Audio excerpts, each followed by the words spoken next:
So hi guys welcome back to another video. This is the fourth take I guess, मतलब intro वाला part ही shoot नहीं हो पा रहा है किसी किसी रीजन की वजह से। So this is the fourth take और आई होप कि ये वन ही टेक में मतलब पूरा का पूरा शूट हो जाए। So hi guys welcome back to another video. और इससे पहले मैंने एक रूम टूर वीडियो डाली थी जिसमें आप लोग के काफी ज्यादा क्वेश्चन आ रहे थे फ्रीलांसिंग को लेकर के, क्योंकि मैंने उसमें मेंशन कर दिया था कि I was earning from the age of 19। तो इससे पहले मैं एक दो डेडिकेटेड वीडियो बना चुकी हूँ फ्रीलांसिंग पे, बट आप लोगों के बारी बारी कमेंट आ रहे थे कि एक बारी और बना दो वीडियो। तो देखो, एक दो इंटीग्रेटेड वीडियो मतलब मैंने बीच बीच में बता रखा है, एक दो डेडिकेटेड वीडियो मैंने बना रखा है। इतने सारे कमेंट्स आए थे फ्रीलांसिंग को लेके, तो मैं इस बारी एक बारी लास्ट बारी ये वीडियो बना रही हूँ फ्रीलांसिंग के ऊपर, पूरी की पूरी डेडिकेटेड वीडियो। इसके बाद फिर मैं इस टॉपिक पे वीडियो नहीं बनाऊंगी, क्योंकि बहुत ज्यादा बोरिंग हो जाता है सेम ही चीज बार बार रिपीट करने में, और सेम ही चीज सुनने में भी वो बहुत ज्यादा बोरिंग लगने लग जाता है। मेरे को आया था लेट्स हर्षल विद यश नाम से, और इन्होंने काफी अच्छे से ऑर्गेनाइज वे में मेरे को सारे क्वेश्चन दे रखे हैं। So it will be easier for me to make this video, और आपको डिलीवर करने में भी इजी रहेगा।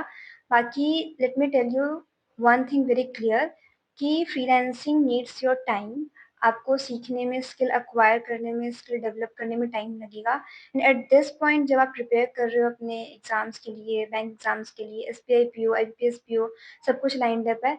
तो I won't suggest you to take out a lot of your time, but कोशिश करना कि ज़्यादा से ज़्यादा जो टाइम है अपना बैंक एग्जाम्स को ही दो, क्योंकि ये चीज़ें सीख करके फिर आपको क्लाइंट वगैरह लेने होंगे तो उसमें टाइम लगता है। मतलब मैंने बोल दिया कि मैं 19 की एज से अर्न कर रही हूँ, तो इसका मतलब ये नहीं है कि मतलब मैंने आज सोचा और कल से मैंने अर्न करना शुरू कर दिया। It needs a lot of time. बाकी अपने एग्जाम्स को मेन प्रायोरिटी रखना, उसको साइडलाइन मत कर देना इस सब चीज़ों के चक्कर में। और डेली सीए करना तो बहुत ही ज़्यादा इम्पॉर्टेंट है, क्योंकि मेरे कितने सारे एग्ज़ाम्स डेली सीए ना कर पाने की वजह से ही बिगड़े थे। तो इसलिए आई वुड सजेस्ट कि आप लोग डेली सीए करते हुए चलो, और अभी से ही कर लो अगर आपने नहीं किया है तो। साथ में अगर आपको सीए के लिए पीडीएफ वगैरह चाहिए तो आप स्मार्ट कीड़ा के लिए ले सकते हो। स्मार्ट कीड़ा की जो सीए की पीडीएफ होती है उसमें स्मार्ट पॉइंट्स भी दिए होते हैं और डिटेल में भी दिए होते हैं। तो आपके पास जैसे टाइम है आप उस हिसाब से पढ़ सकते हो। और जो टेस्ट वाला फ़ीचर होता है, अगर उसमें प्रो वाला फ़ीचर ले रखा होगा आपने या लोगे, तो उसमें आपको जो क्वेश्चंस है ना वो रिपीट होंगे जब तक आप उसको सही मार्क नहीं कर देते। तो ऐसे ही आपने कोई क्वेश्चन गलत मार्क कर दिया है तो वो आपको बारी बारी स्क्रीन पे पॉपअप होता रहेगा जब तक आप उसको सही मार्क नहीं करोगे।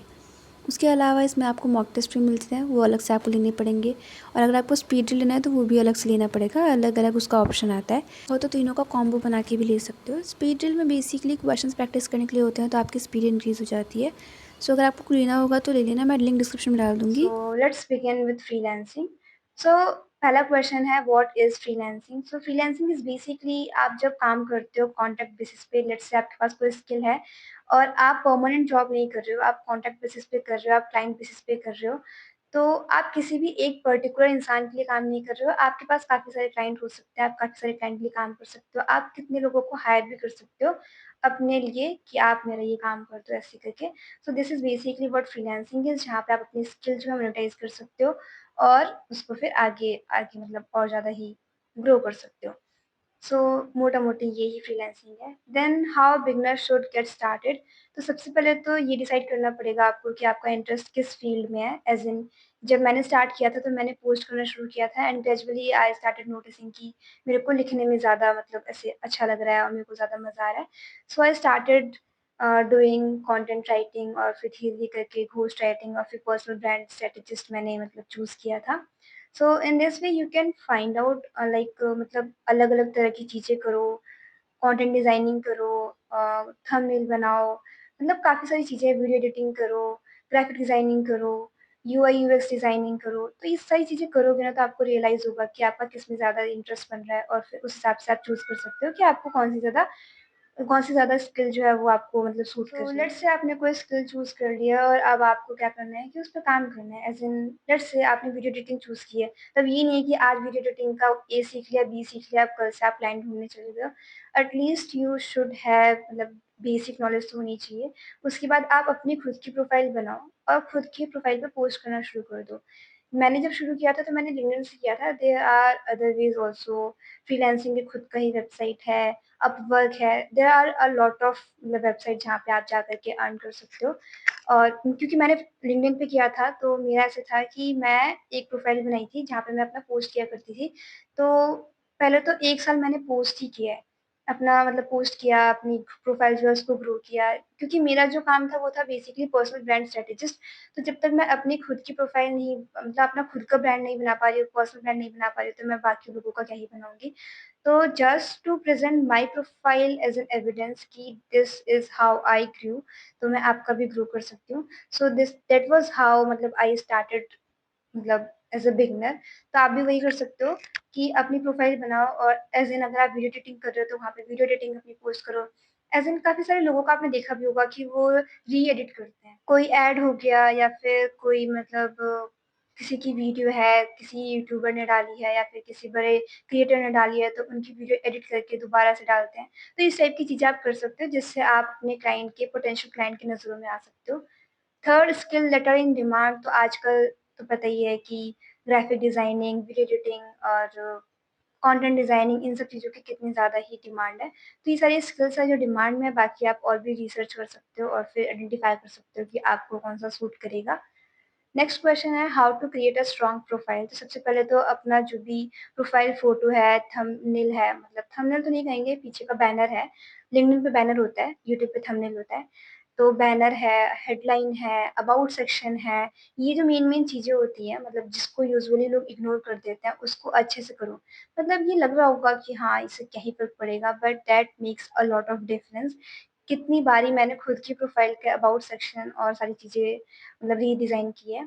सेकंड, आई वुड सजेस्ट कि एक पर्सनैलिटी रखो अपनी उस प्रोफाइल के अराउंड। अगर मैं अपना बताऊँ एज़ इन अगर मैं अपना बताऊँ तो मेरी वाली प्रोफाइल देख कर के ऐसा आइडिया लगा सकते थे कि हाँ, मतलब कि इंग्लिश वाइब है, you can talk easily with me. और काफ़ी ज़्यादा मतलब मैं जो पोस्ट लिखा करती थी, इट वाज़ समथिंग कि बहुत ज़्यादा प्रोफ़ेशनल मैं नहीं हुआ करती थी। तो मेरा शुरू से ही ऐसा था कि I don't want to look way more professional. मेरा प्रोफेशनल इतना मतलब ऐसा बहुत ज़्यादा ही जो प्रोफेशनल होते हैं, एकदम ही जो कॉमा, सेमीकोलन और फलाना-फलाना सब कुछ लगा रहे हैं पोस्ट में, तो मेरा वैसा नहीं होता है। मेरे को होता है कि थोड़ा मतलब नॉर्मल होना चाहिए, इंसान लगना चाहिए। तो मेरी प्रोफ़ाइल देख कर के वैसी वाली वाइब आती थी। तो अपनी प्रोफ़ाइल सेट करने के बाद उसमें पोस्ट करना शुरू करो और 1 पोस्ट, 2 पोस्ट, 3 पोस्ट थोड़ा लगेगा कि क्रिंज आ रहा है, अच्छा नहीं लग रहा है। But that is the base, उसी से आगे बढ़ोगे और धीरे-धीरे करके अपना जो कंटेंट है वो इम्प्रूव कर पाओगे। तो that's how you can make your profile strong. और स्ट्रॉन्ग जो है इनिशियली तो नहीं बनेगी, ऑब्वियसली टाइम लगेगा उसमें। आप धीरे-धीरे करके पोस्ट करोगे, आपकी स्किल्स इम्प्रूव होंगी, तो धीरे-धीरे करके वो ऑटोमेटिकली अपना स्ट्रॉन्ग बन जाएगा प्रोफाइल। नेक्स्ट क्वेश्चन है how to find and win the first client. तो अगर क्लाइंट ढूँढने के लिए बताऊँ तो इनबाउंड लीड्स और आउटबाउंड लीड्स 2 तरह की लीड्स होती हैं। तो इनबाउंड लीड्स की बात करें तो इनबाउंड लीड्स में क्या होता है कि क्लाइंट आपके पास खुद ही आते हैं। आपको कुछ करने की ज़रूरत नहीं होती है, आपकी वो प्रोफाइल देखते हैं, आपको अप्रोच करते हैं और फिर आपकी कॉल हो जाती है उनके साथ। तो मैं भी मोस्टली इनबाउंड लीड्स पे रिलाई करती थी। मेरे को जितने भी क्लाइंट अप्रोच करते थे वो इनबाउंड से ही अप्रोच करते थे। मैं आउटसोर्स क्या बोलूँ, मैं आउटबाउंड लीड्स वगैरह पे रिलाई नहीं करती थी।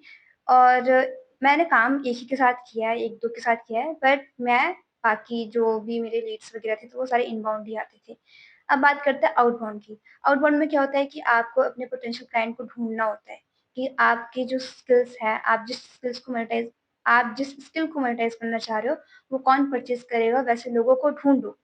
लिंक्डइन पे, अलग-अलग जगह पे और उसके बाद उनको डीएम करो, उनको अपने काम जो भी सैंपल वगैरह होंगे आपके पास वो सेंड करो, उनको कन्विंस करो कि आप उनकी हेल्प कर सकते हो। ये सारी चीज़ें आपको आउटबाउंड में करनी होती है। इवन ऐसा भी होता है कि उनकी पोस्ट पे जाकर के रेगुलरली कमेंट करो, लाइक करो, उनको मतलब ऐसे अपने आप को उनकी नज़रों में लेके आओ। So these are the thing you need to do in outbound. तो आपको ये सारी चीज़ें करनी पड़ेगी और फर्स्ट क्लाइंट विन करने के लिए वही है कि जब आपके पास आपके पोटेंशियल क्लाइंट के कॉल्स वगैरह आएँगे, तो आपको उस कॉल में कॉन्फिडेंस होकर के दिखाना होगा क्योंकि वही कॉल में ये डिफाइन हो जाएगा कि वो आप हाँ बोलेंगे या ना बोलेंगे। और आप काफ़ी सारे लोगों से वो बात करेंगे, ऐसा नहीं कि अकेले आप ही होगी जिससे वो बात करेंगे, काफ़ी सारे लोगों से बात कर रहे होंगे। सो मेक श्योर कि आप जो प्राइस कोट कर रहे हो, आप जो उनको मतलब जो भी डिलिवरेबल्स बता रहे हो, वो आप फुलफिल कर पाओ और जो प्राइस कोट कर रहे हो, वो बहुत कम ना हो और बहुत ज़्यादा ना हो। क्योंकि अगर बहुत कम होगा तो उनको लगेगा कि फिर मतलब आप उतना डिलीवर नहीं कर पाओगे, बहुत ज़्यादा होगा तो उनको कम प्राइस में कोई और मिल जाएगा। So this was for the 4th question. Next है pricing and payment methods. So pricing तो आप खुद ही डिसाइड करोगे, ग्रेजुअली यू विल अंडरस्टैंड। आप अपने नीश के लोगों से मिलोगे, उनसे बात करोगे तो आपको आइडिया लग जाएगा कि आपको अपने नीश में किस तरह की प्राइसिंग रखनी है।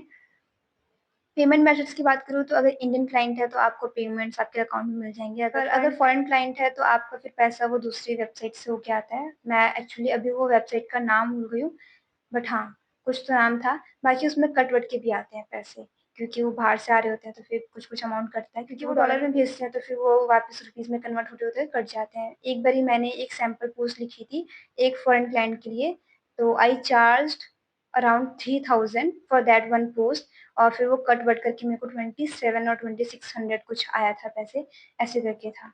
तो ऐसे ही कट-वट करके आते हैं। Next, common mistakes to avoid. तो कॉमन मिस्टेक्स मैं जो बोलूँगी, देखो अभी तो काफ़ी टाइम हो गया है मेरे को लिंक्डइन से हटे हुए और फ्रीलांसिंग करे हुए, क्योंकि मैंने 19 की एज से किया था। मैंने 1.5 साल फ्रीलांसिंग की है, उसके बाद फिर मैंने फ्रीलांसिंग नहीं की थी, क्योंकि फिर मेरे एग्ज़ाम्स मेरे शुरू हो गए थे, उधर कॉलेज के एग्ज़ाम्स थे और साथ में जो मेरे क्लाइंट थे वो अपना कुछ रीब्रांड करने वाले थे, तो उस वज़ह से ये सारी चीज़ें छूटी थी। और अब मेरे को आइडिया तो नहीं है कि बेसिकली क्या चल रहा है लिंक्डइन पे और किस तरह से अब चीज़ें वर्क कर रही है। क्योंकि देखो सोशल मीडिया का क्या है ना कि वो चेंज होते रहते हैं चेंजेस। आज जो चीज़ है यूट्यूब पे वो 2-3 साल बाद वैसी तो नहीं होगी। 2-3 साल तो छोड़ो, 2-3 महीने बाद भी वैसी नहीं होगी। तो एल्गोरिदम डिफ़र करता रहता है, बहुत सारी चीज़ें चेंज होती रहती है। तो मैं तो काफ़ी टाइम पहले थी, बट अगर मैं उस टाइम के हिसाब से बताऊँ तो कॉमन मिस्टेक्स जो यूजुअली लोग करते थे वो ये थे कि तुरंत-तुरंत अपनी प्रोफ़ाइल का जो ब्रांडिंग है वो चेंज कर रहे हैं। तुरंत-तुरंत अपनी फ़ोटोज़ चेंज कर रहे हैं, तुरंत-तुरंत जो है अपना स्टाइल चेंज कर रहे हैं कंटेंट लिखने का। तो ये सारी चीज़ें हैं जो आई वुड सजेस्ट कि आप लोग अवॉइड करना। एक बारी अच्छे से डिसाइड करके कर लो, क्योंकि क्या होता है ना, वो एक इमेज बन जाती है प्रोफ़ाइल की कि हाँ ठीक है, ये वाला कलर है, ये वाली फ़ोटो है, तो do not change your profile photo too much, या फिर अपना जो कंटेंट स्टाइल है वो मत चेंज करो।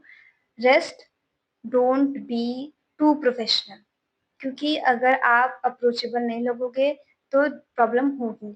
ज़्यादा ही प्रोफ़ेशनल बन के दिखाओगे तो लोग अप्रोच करने में थोड़ा हेजिटेट करेंगे। आई एम नॉट सेइंग कि क्लाइंट की ही बात कर रही हूँ मैं, क्लाइंट तो ऑब्वियसली अप्रोच कर ही लेंगे, चाहे प्रोफ़ेशनल रहो उस तरह से या ना हो। मतलब अब ये भी नहीं है कि एकदम ही जाकर के वहाँ पे अनप्रोफ़ेशनल वाली हरकतें कर दो। आई मीन कि बहुत ज़्यादा ही प्रोफ़ेशनल वैसे मत हो जाना।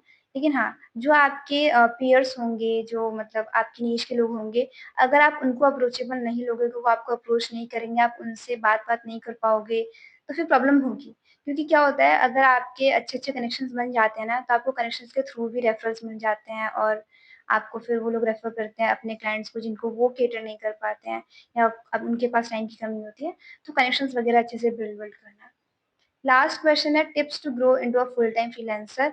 मैं फुल टाइम फ्रीलांसर नहीं बनी because I wanted a secure job, और एक टाइम था जब I wanted to be a full time freelancer, पर धीरे-धीरे करके वो चीज़ें बदली, and there are many reasons behind it.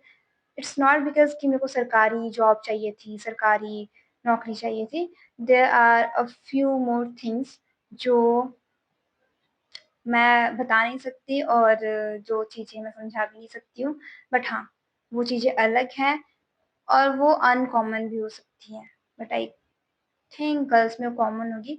जो भी है, मतलब बेसिकली समझ लो कि कुछ चीज़ें थी जिसकी वज़ह से मैंने वो फुल टाइम फ्रीलांसिंग वाला जो आइडिया है वो छोड़ कर के, और फिर मैंने सोचा कि बाद में देखा जाएगा इसका, जैसा भी होगा। तो into a full time freelancer के लिए तो मैं टिप्स वगैरह नहीं दे सकती, बिकॉज़ मैं फुल टाइम फ्रीलांसर कभी बनी ही नहीं, मैं हमेशा से पार्ट टाइम थी। जब मैंने 19 की एज से शुरू की थी फ्रीलांसिंग में, तब भी पार्ट टाइम थी। मेरे पास टाइम नहीं हुआ करता था, मैं कॉलेज जाती थी, मेरा रेगुलर कॉलेज था, फिर मैं कॉलेज से आती थी, कॉलेज का काम करती थी, फिर फ्रीलांसिंग का काम करती थी। तो I was a part time freelancer that time as well, और उसके बाद तो फिर मेरी जॉब ही लग गई। तो this was all. So there are few things I want to discuss, कि कुछ लोग हैं जो मतलब मेरे रूम टूर वीडियो, या फिर जो भी मैंने, जब मैं एस्पिरेंट भी थी तो मेरे आस-पास का जो भी माहौल था, या फिर जो भी मैंने चीज़ें-वीज़ें रख रखी थी, अभी मेरे रूम टूर में आपने काफ़ी सारी चीज़ें डेकोरेटेड देखी होगी। तो they were like कि you were already rich, you were rich before joining, you were this, you were that, you spent this much, फलाना ढिमकाना। Hi, I was earning from the age of 19. Can you imagine? From the age of 19, I mean, when you were in college, I was earning. जब आप किसी की मेहनत पे ये जा करके बोल देते हो कि तुम्हें तो सब कुछ बहुत आसानी से मिल गया, तुम तो पहले से ही रिच थी, does it make sense? I mean मैंने कितने सारे वीडियोज़ में ऑलरेडी बता रखा है कि ये सारी चीज़ें जो है I did it by myself, मैंने की है, मैंने कमाई है and if you are earning and spending on yourself, कहीं से भी गलत नहीं है। मैं कमा रही हूँ, मैं स्पेंड कर रही हूँ, मुझे अच्छा लगता है रूम डेकोरेट करना। लड़कों को अच्छा नहीं लगता है, वो रूम डेकोरेट नहीं करते हैं, उनको अच्छा लगता है गंदगी। आई एम नॉट सेइंग कि हर लड़के ऐसे होते हैं, बट कुछ लड़के होते हैं जिनको फ़र्क नहीं पड़ता, उनके बेड पे 50 कपड़े पड़े हों, उनकी ज़मीन पे कचरे पड़े हों, रैपर्स पड़े हों, वो उसमें रह लेते हैं। लड़कियों को ऑन द अदर हैंड, सारी लड़कियाँ नहीं, काफ़ी लड़कियाँ ऐसी होती हैं जिनको ऐसा नहीं पसंद होता है, उनको रूम क्लीन चाहिए होता है, उनको अपना फ्लोर गंदा नहीं चाहिए होता है। So it's differ from person to person, right?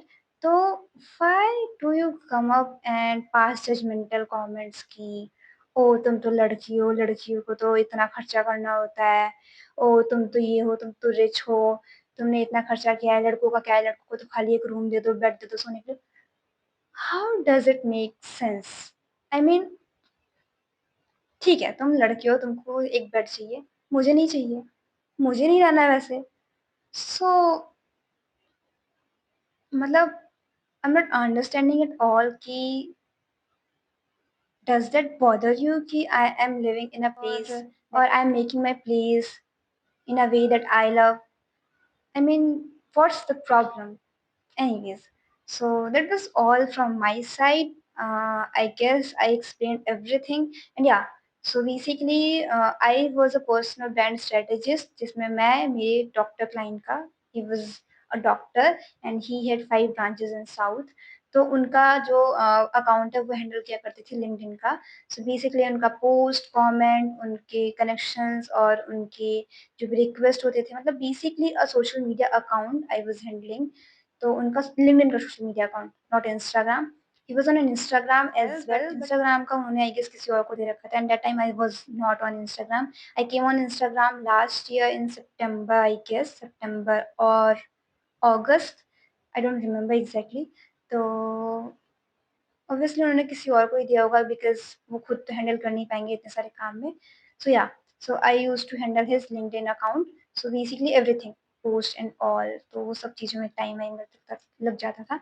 इसके बारे में अगर जानना है तो और डिटेल में मैंने अपने पहले की वीडियो में आई गेस जो पॉइंट्स मेरे को यश, ओके, लेट्स हर्षल विद यश नाम के यूज़र नेम ने जो भेजा था, आई गेस वही लोगों को जानना था। तो I explained everything. So yeah, that's it for today's video. Hope you liked it. If you liked it, please do subscribe.